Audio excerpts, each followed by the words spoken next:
The night sky shimmered under the gentle glow of the moon, and high above on top of a massive skyscraper, a woman floated gracefully through the air. That woman was Starblaze, the heroine.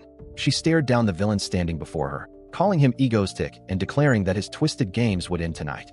The villain simply smirked, clapping his hands sarcastically, saying that the heroine never failed to impress him and that her grand arrival definitely deserved applause.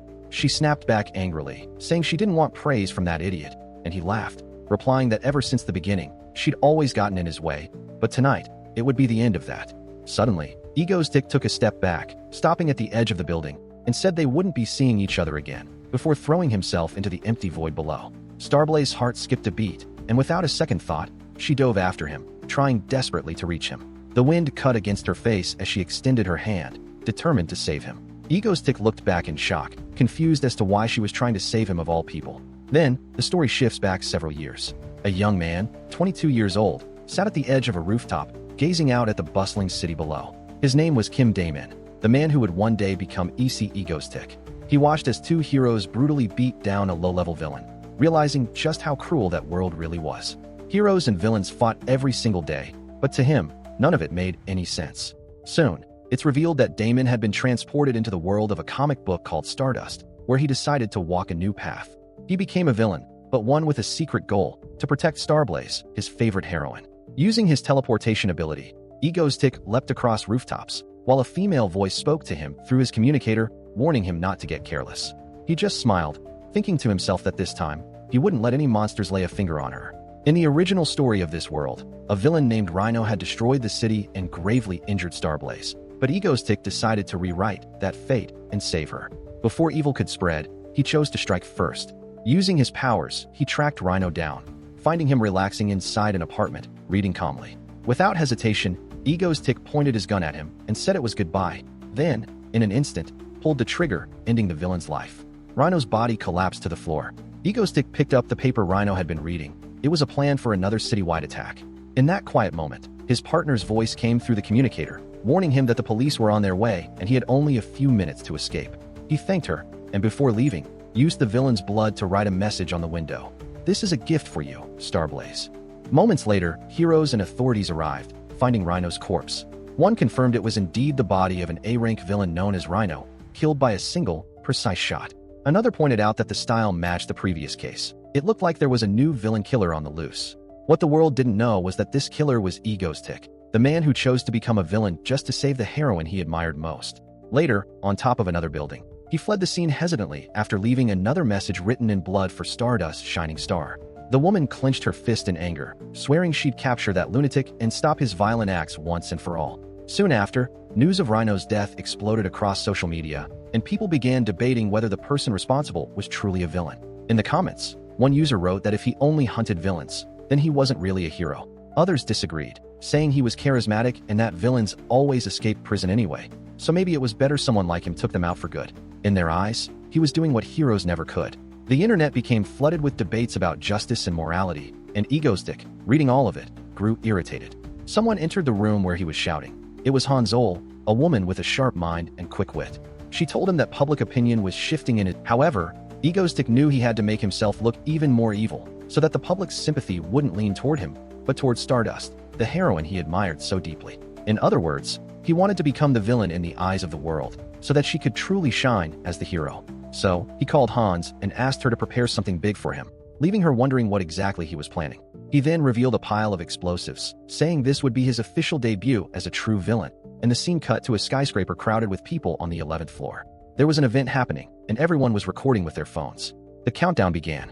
3, 2, 1.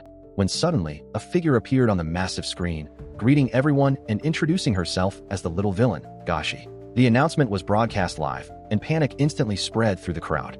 Egostick declared that he had planted bombs in 2 different buildings, and as people tried to flee, they realized the elevators weren't working. Screams for help echoed throughout the floor as drones and cameras captured every second, and Egostick's voice boomed, declaring that the game was about to begin. If there's a villain, then there must be a hero to face him. He was certain Stardust would appear that night, and indeed, she arrived in a flash, soaring through the sky before landing right in front of him. He was momentarily stunned by her beauty and the powerful presence she carried, freezing almost completely. Meanwhile, a flashback showed Kim Damon before he became Egostick, wounded and alone during a chaotic battle between heroes and villains. He had been brought into this comic world, and upon seeing Stardust on the screen for the first time, he felt an overwhelming urge to protect her. But to do that, being a hero wasn't enough. He believed that only by becoming a villain could he truly ensure her safety. Now, in the present, holding the detonator in his hand, he ordered her not to move, warning that if she took even one more step, he'd detonate everything and blow the entire place apart. He had chosen this painful path, believing that being seen as the enemy was the only way to save the one he loved. He didn't finish his sentence, but gave a faint smile and asked if she understood what he meant. The scene then shifted to another flashback, Kim Damon at age 15. He was watching Batman capture the Joker, laughing in a disturbingly twisted way, wondering to himself whether the Joker was truly insane or just someone who took his act too far. Back in the present, Egostick laughed in the same unhinged way, eerily similar to the Joker's laugh. The heroine narrowed her eyes, clearly uncomfortable, but she couldn't move. She stood frozen, listening to the cries for help from the people trapped in the nearby buildings. Earlier, she had planned to attack the villain and snatch the detonator from his hand the moment he let his guard down. But Egostick noticed, with a smug grin, and pointed at her, saying he knew exactly what she was thinking. He then revealed that his subordinate, who was controlling the live broadcast, also had a detonator, so she shouldn't even think about attacking him. She hesitated, and he continued to taunt her, asking how she liked the stage he'd built especially for her. She snapped back that he was insane and demanded that he release the innocent people right now, promising she'd take him down afterward. He raised his hand and pretended to agree, saying, "Of course, that's exactly what a hero should do, right?" Then, addressing everyone through the broadcast, he told them all to watch closely, because he was about to unlock the elevators in both observation towers. With a snap of his fingers, the elevator buttons in both buildings lit up. One person noticed how suspiciously easy it all seemed, and when a man reached for the button, another stopped him. Egostick then laughed, saying it wouldn't be any fun if he just let everyone leave so easily, because the moment someone pressed the elevator button in one building, the bomb in the other would go off. Now, they had only 30 minutes before everything went up in flames, and with a sinister grin, Egostick wished everyone the best of luck. As he spoke, a wicked grin spread across his face, and the crowd began to panic. In one of the buildings, a woman screamed, calling him a monster, and Egostick replied that tonight, they would all witness what true human selfishness really looked like. This was his game. The people grew more frantic, and a man shouted that if the other building pushed the button first, they'd all die for nothing, so they needed to survive. But another woman reminded everyone that he'd said they had 30 minutes, which meant he could just detonate everything after that anyway, and kill everyone on both sides. The people in the other building heard this and began arguing too, wondering if they should press the button first. One man yelled that they didn't have time to think. The bombs could go off at any second. A woman asked if anyone was actually going to press it, while another man cursed under his breath, asking what the hero was doing all this time. Stardust stood silently, listening to all of it. She realized that even if she rushed in and took the villain down, his accomplice could trigger the bombs remotely, and if this chaos went on, the hostages would die. She glared at Egostick with anger, asking if he actually enjoyed playing with people's lives, but he only smiled, clearly entertained by her frustration. Stardust was one of South Korea's strongest heroes, someone who firmly believed in justice and never gave in to evil. And despite everything, Egostick couldn't help but feel a strange admiration for her.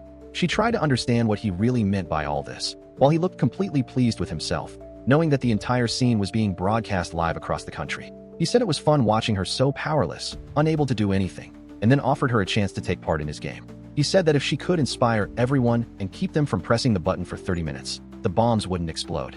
Suspicious, she asked why she should trust him, and he replied that it was better than just standing there doing nothing. It was the only option she had. Frustrated, she clenched her fist, realizing she had no choice. Then she pointed toward the cameras, and every lens turned to focus on her. The live broadcast now showed her face on every screen in the nation, and when people saw Stardust standing strong and determined, hope began to spread among them. She introduced herself, declaring to everyone that she was the A-class hero, Stardust. She began speaking, saying that every person carries a belief deep within their heart. Meanwhile, Egostick watched her intently, thinking this was exactly what he wanted. He wanted to be remembered as the villain who created this terror, because that would only make her shine brighter. This entire stage was hers. She continued her speech, saying that one day, she wanted everyone to look back and be proud of the choices they made today, that they should show this villain how strong they really were, that faith could not be shaken, and that they would never give in to evil. Egostick smiled faintly as the timer on the clock ticked closer to 0. Everyone prayed, hoping no one would press the button, and when the countdown finally ended, nothing happened. The bombs didn't explode. The villain's eyes widened, and he began to act, pretending to be shocked. He shouted that it was impossible, that there was no way this could be real, looking around in disbelief. The cameras zoomed in on him as he questioned how these selfish humans weren't desperately trying to save themselves. He kept talking, saying it made no sense. Surely at least one of them should have pressed the button by now. Still playing his part, he said he had expected there to be at least one selfish person like him, pointing out that deep down, people aren't as good as they seem. Stardust answered calmly, saying that people weren't as selfish as he believed.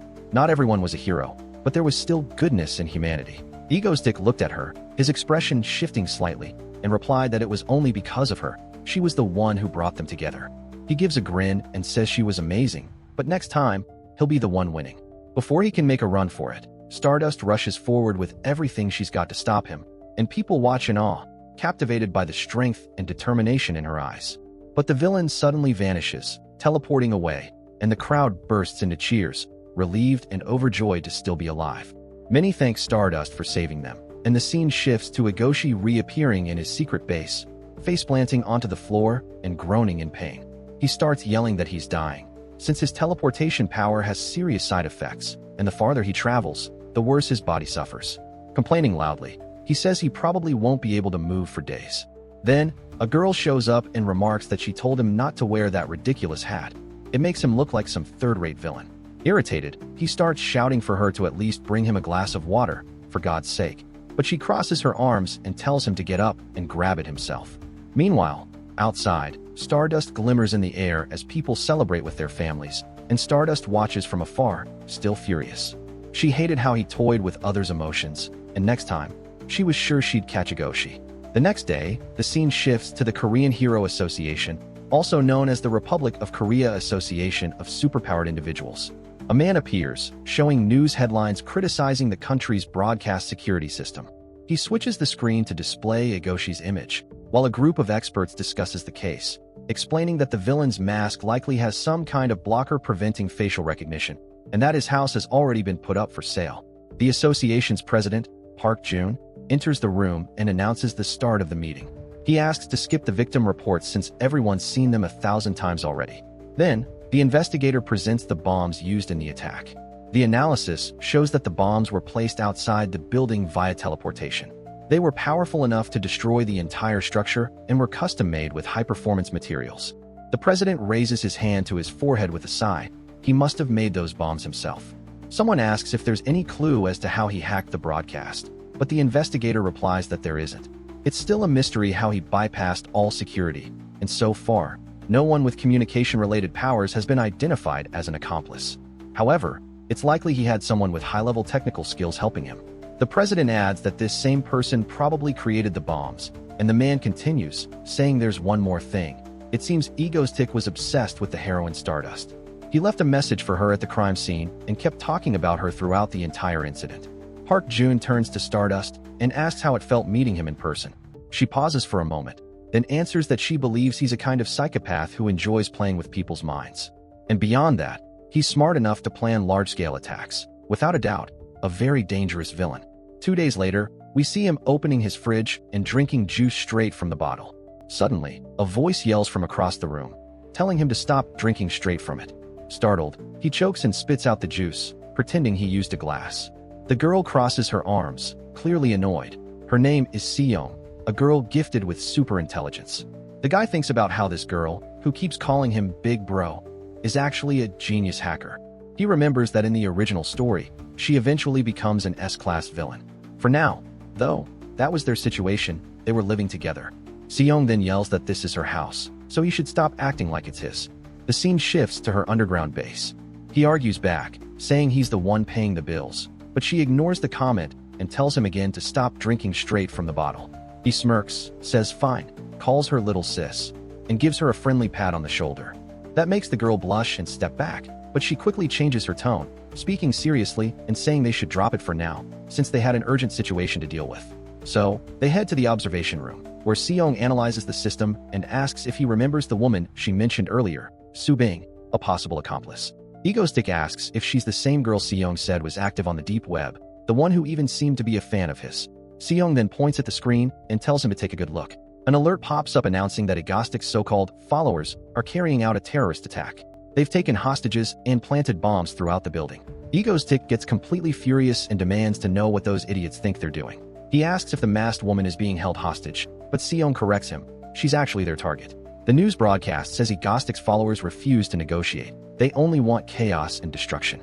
Police reports confirm at least 3 deaths and around 300 hostages trapped inside. Egostic declares he's going to deal with those idiots himself, because he never intended to harm civilians in the first place. At the scene of the attack, Stardust appears, biting her lip in anger, thinking that all of this is Egostic's fault. In the past, terrorism was something only powered villains engaged in, but he doesn't rely on that. He uses bombs and live broadcasts purely to provoke her. Suddenly, a voice speaks through Stardust's earpiece, saying that Egostic just showed up at the scene, and he's streaming everything live on YouTube. Startled, she opens the app and sees Egostic in a live stream, with thousands of comments flooding the chat nonstop. The terrorists aim their guns at him, but quickly realize who he is. They shout that their leader has arrived, Lord Egostic, and lower their weapons, cheering with excitement. But Egostic is absolutely enraged, and on top of that, exhausted from teleporting such a long distance. Out of nowhere, he starts laughing uncontrollably, leaving the terrorists confused. He says the whole thing is ridiculous and then asks through his communicator for the location of the man holding the detonator. Egostic turns his eyes toward a guy hiding behind a pillar, and in that instant, the man explodes through Egostic's telekinetic power. All the criminals freeze in shock, and one of them shouts that Egostic must be on their side, that he's probably an undercover cop. Egostic instantly realizes the misunderstanding, but before anyone can react, all their guns lift from their hands and turn back toward their own heads in a flash. Egostic smirks and asks if they really thought he'd have followers that stupid. Moments later, multiple gunshots echo through the room, and the live stream chat goes wild. Some people question whether they were even on the same side, while others say it's good to see Egostic taking out criminals instead of leaving them to be arrested. Some even comment that, even from behind, or without seeing his face, he still looks damn handsome. Meanwhile, Stardust receives her final order. She's to focus on protecting the hostages and intervene in the battle. Without hesitation, she dashes toward the building at full speed. The next shot shows Egostic pointing a gun at a girl's head as the tension hits its peak. Through his earpiece, Seong yells for him to save the woman. Egostic looks at the screen and realizes the girl was dragged into this mess by the other followers against her will. She had no idea what was happening.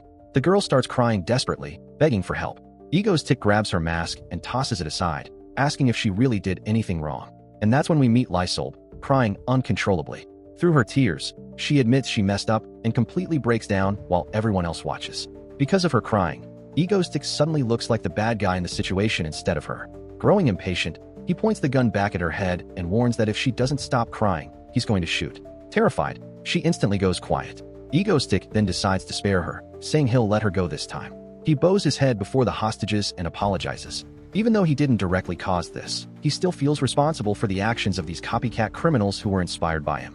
People were stunned by his words, and he went on, saying that to everyone who had been injured or harmed because of him, including the hostages, he would send financial compensation directly to their bank accounts. He asked everyone to check and confirm when they received it.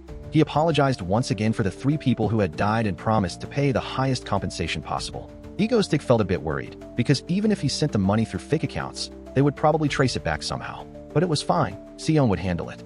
Feeling a sharp headache, Seong told him to grab the woman and get out of there fast. He quickly grabbed the girl, but as he did, a wave of pain shot through his body. The teleportation had drained every bit of his energy. Moments later, the wall exploded, and the villain flinched when he saw Stardust appear before him. The scene then shifted to the calm campus of Yonsei University, showing that some time had passed. News outlets confirmed Egostic's promise. He had actually paid compensation to the victims using his real civilian identity. Meanwhile, Stardust, whose real name was Shin Haru, sat alone in a sunny cafe, scrolling through her phone and reading social media comments. Some mocked her, saying that instead of Egostic, they should start calling him Mangastic, since she was so obsessed with catching him. Others joked that he only ever saved women. She sighed in irritation, and a flashback showed the moment she stormed into the building during the chaos. Stardust had destroyed everything in her path, reaching Egostic just as he tried to escape. She nearly caught him, but at the very last moment, he dropped to his knees, exhausted from the side effects of teleportation. Before she could strike, he vanished again, taking the woman with him. Back in the present, Shin Haru let out a long sigh, trying to refocus on her studies at the cafe. Sitting beside her was her classmate, Kim Shoran, who walked over with a drink and asked if her assignment was giving her trouble. She brushed it off, pretending to be focused, though her mind was miles away. A narrator explained that she used a special filter to conceal her identity as a hero, but even so, her natural charm still drew attention wherever she went. But the real source of her frustration was Egostic. Her notebook was filled with notes about him, the name Egostic scribbled over with the word selfish. She tried to understand his way of thinking, his strange philosophy about human nature, but none of it made sense. If he truly believed everyone was selfish, why did he save the hostages? The thought left her completely puzzled. Her friend Kinchai came over, teasing her for being so serious. Embarrassed, Stardust laughed it off, and Kinchai suggested they stop studying and get her favorite dessert, mango parfait. The moment she heard mango, Stardust lit up for a second, but then remembered the nickname Mangastic, and her smile immediately faded. Noticing her change in mood, Kinchai offered her a spoonful of the dessert to cheer her up. Stardust accepted, eating in a way that looked almost cute, though her eyes still burned with anger and determination. She knew Egostick had stolen her piece, and she swore to capture him no matter what it took. Meanwhile, the scene shifted to an ordinary-looking house in Seoul. A woman approached the gate, stepped inside, and closed it behind her. Beside it, there was a hidden entrance. When she opened it, it revealed a secret elevator. She stepped in, entered a numeric code, and the doors closed. The elevator began to descend, far below the surface. Where it stopped was nothing less than the secret base of an organization. Egostick was resting for a bit while Seong complained about him naming her house without permission. He playfully replied that her house was also his, and his was hers. She immediately cut him off, saying that was nonsense. The light mood ended when he suddenly groaned in pain, and she told him to stop being dramatic inside the recovery capsule. Egostick explained that teleporting while carrying another person doubled the physical strain, though he also thought about how his partner, Seong, possessed superintelligence. Despite everything that had just happened, she remained perfectly calm, flipping through the pages of her book to find where she had left off. Meanwhile, Egostick was relaxing inside the recovery capsule, saying that this thing was the best invention in the world. He joked that the only reason he brought her into the group was because of this miraculous machine, giving her a thumbs up while still inside it. Shaun, his assistant, just stared at him blankly, not understanding what he was even talking about. A few moments later, their new recruit arrived, carrying grocery bags, explaining that the fridge had been completely empty. He offered her a snack, but Egostick couldn't help feeling uneasy. It was strange seeing a wanted criminal doing grocery shopping like it was no big deal. Subin, however, proudly said she used bangs as a disguise, which only made Egostick even more suspicious. Then Shaun suddenly ran over in excitement, asking Subin to bring her a popsicle. Watching the scene unfold, Egostick couldn't believe what he was seeing, wondering if they had recruited this girl just to do grocery runs and buy desserts. Suddenly, he teleported out of the capsule, visibly irritated, and demanded to know what Subin was doing there. As Subin calmly handed over the popsicle, Shaun explained that she needed her help for a mission. Egostick found it ridiculous that she was even allowed to be there.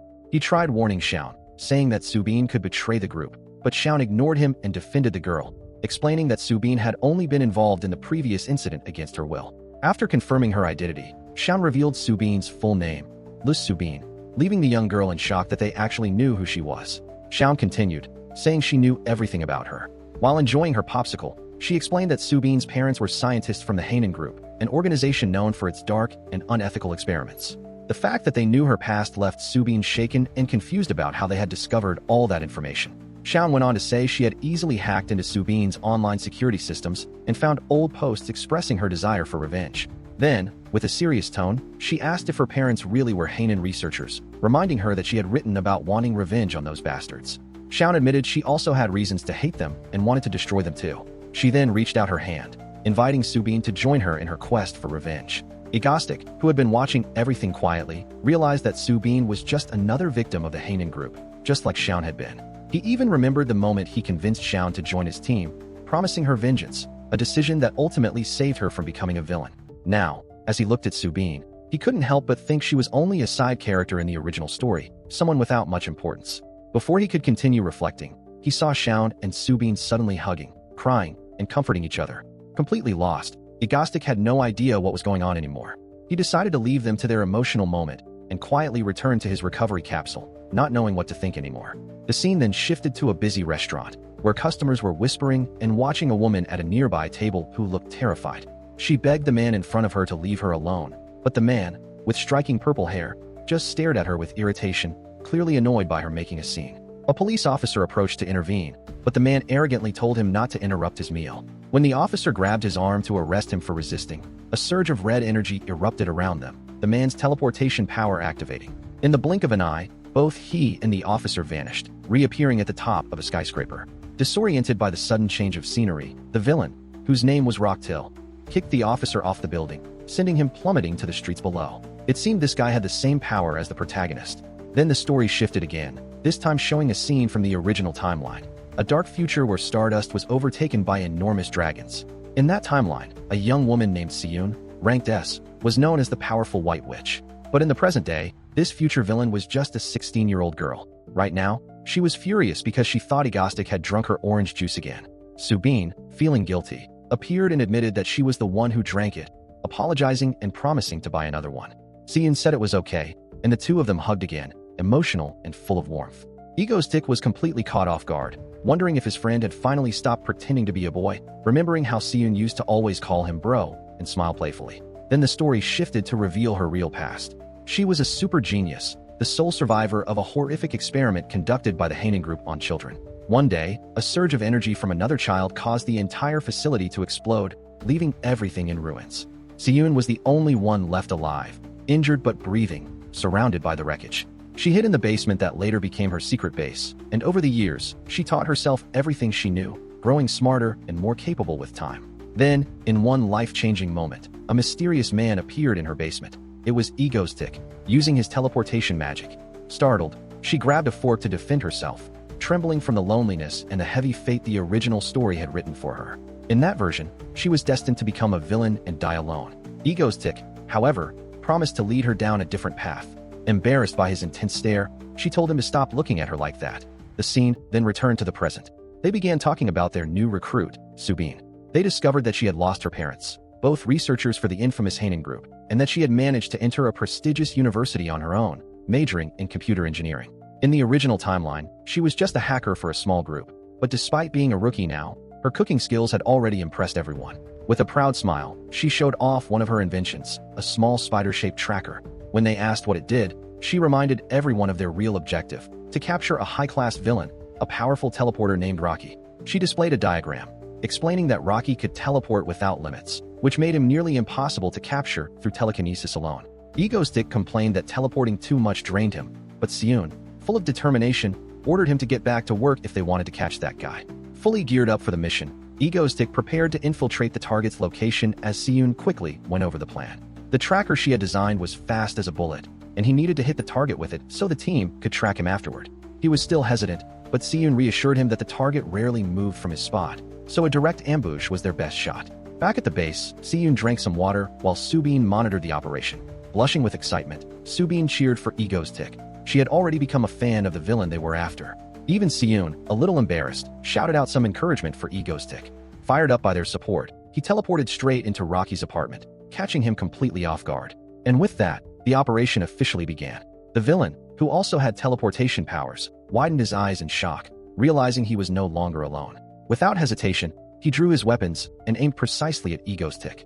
But Egostic was ready. He fired his special weapons, one of which was the spider-shaped tracker that spun through the air in a curved trajectory. However, the enemy reacted too quickly. In a flash of red light, he disappeared before the tracker could reach him. Frustrated, Egostic shouted in anger, asking Siyun if the tracker had managed to attach before the guy escaped. Back at the base, he urgently demanded the new coordinates from Subin. She responded immediately, saying the target had reappeared about 500 meters east. Without wasting another second, Egostic teleported again, determined to continue the chase.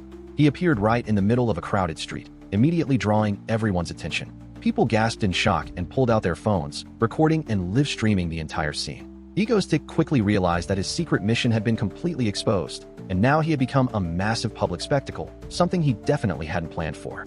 Meanwhile, at a quiet university, a young student was completely unaware of the chaos unfolding outside. Class continued as usual, until a sudden alert came through her earpiece. It was a message from the Hero Association, reporting a public sighting of Egostic. It was Stardust. Shocked by the news, she jumped to her feet without hesitation and bolted out of the classroom, leaving her confused friend behind. Without wasting a second, Stardust soared into the sky, diving toward the city below, determined to figure out what the villain Egostic was plotting this time. At the same moment, Siyun contacted Egostic through their comms, reporting that the target had been spotted near a crosswalk. There, Rock stood dazed, clutching his abdomen, right where the tracker had struck him. Now that his location was confirmed, Egostic prepared to finally end the chase once and for all. But back at the base, Siyun noticed something strange on her monitors and shouted urgently for Egostic to be careful. Then, out of nowhere, a massive truck came barreling down the street at full speed. Egostic had just teleported directly toward Rock's position. But right at that instant, Rock teleported again, and the speeding truck reappeared, flying straight toward Egostic.